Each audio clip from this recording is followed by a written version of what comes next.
रूस यूक्रेन संकट। परमाणु युद्ध हुआ तो भूखे मरेंगे अरबों लोग। रूस और यूक्रेन के बीच चल रहे युद्ध के बीच परमाणु हमले को लेकर लगातार खबरें सुर्खियों में रहती हैं, जिससे तमाम देश भयभीत नजर आते हैं, क्योंकि परमाणु हमले के विनाशकारी प्रभावों से सभी वाकिफ हैं। हालांकि अभी तक इस तरह के संकेत नहीं मिले हैं कि युद्ध में परमाणु हथियारों का प्रयोग किया जाएगा। खुद रूस के राष्ट्रपति पुतिन ने भी इससे इनकार किया है। पर परमाणु सर्दियों पर अब तक का सबसे व्यापक मॉडल कहता है कि परमाणु युद्ध वैश्विक जलवायु को इतनी बुरी तरह प्रभावित कर सकता है कि इसके चलते अरबों लोग भूखे मर जाएंगे। वैसे ये मॉडल एकदम सटीक भविष्यवाणी तो नहीं करता, लेकिन परमाणु युद्ध के खतरों को रेखांकित करने के अलावा अन्य आपदाओं के लिए तैयारियों का खाका पेश करता है।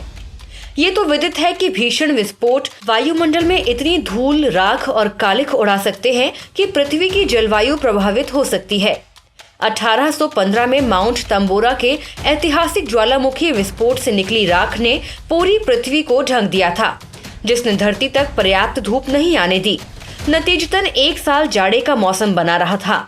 परिणाम स्वरूप दुनिया भर में बड़े पैमाने पर फसलें बर्बाद हुई थी और अकाल पड़ा था। स्रोत फीचर के अनुसार दशकों से वैज्ञानिक चेता रहे हैं कि परमाणु हमले भी इसी तरह के हालात पैदा कर सकते हैं। भीषण परमाणु विस्फोट से लगी आग वायुमंडल में लाखों टन कालिख छोड़ेगी, जो सूर्य के प्रकाश को रोकेगी, जिसके वैश्विक पर्यावरणीय प्रभाव दिखेंगे। द्वितीय विश्व युद्ध के बाद ही परमाणु युद्ध के जलवायु संबंधी प्रभाव को लेकर चिंताएं उभरने लगी थीं। रटजर्स विश्वविद्यालय के एलन रोबॉक और कोलोराडो विश्वविद्यालय के ब्रायन टून ने विभिन्न विषयों के वैज्ञानिकों की एक टीम जुटाई। परमाणु सर्दी के मॉडलिंग के लिए उन्होंने उसी जलवायु मॉडल को आधार बनाया जिससे ग्लोबल वार्मिंग के अनुमान लगाए जाते हैं। इस अध्ययन में शोधकर्ताओं ने जलवायु मॉडल में वैश्विक खाद्य उत्पादन के मॉडल को शामिल किया। उन्होंने इसमें परमाणु युद्ध के 6 परिदृश्य बनाए और इसमें खेती के साथ साथ मत्स्य पालन को भी शामिल किया, ताकि विस्तृत प्रभाव पता चल सके। शोधकर्ताओं ने अनुमान लगाया कि विभिन्न परमाणु हमलों से 50 लाख टन से 1.5 करोड़ टन के बीच कालिख वायुमंडल में पहुंचेगी। फिर उन्होंने इसे सूर्य के प्रकाश, तापमान और वर्षा मॉडल पर लागू किया और इसके परिणामों को खेती और मत्स्य उत्पादन मॉडल में डाला। गेहूं उत्पादन और मत्स्य उत्पादन में संभावित कमी के आधार पर कुल कैलोरी क्षति का अनुमान लगाया। इसके आधार पर उन्होंने गणना की कि कितने लोग भूखे रहेंगे। शोधकर्ताओं ने माना था कि ऐसी स्थिति में अंतर्राष्ट्रीय खाद्य व्यापार ठप हो जाएगा और देशों के अंदर उपलब्ध संसाधनों का अच्छे से अच्छा वितरण होगा।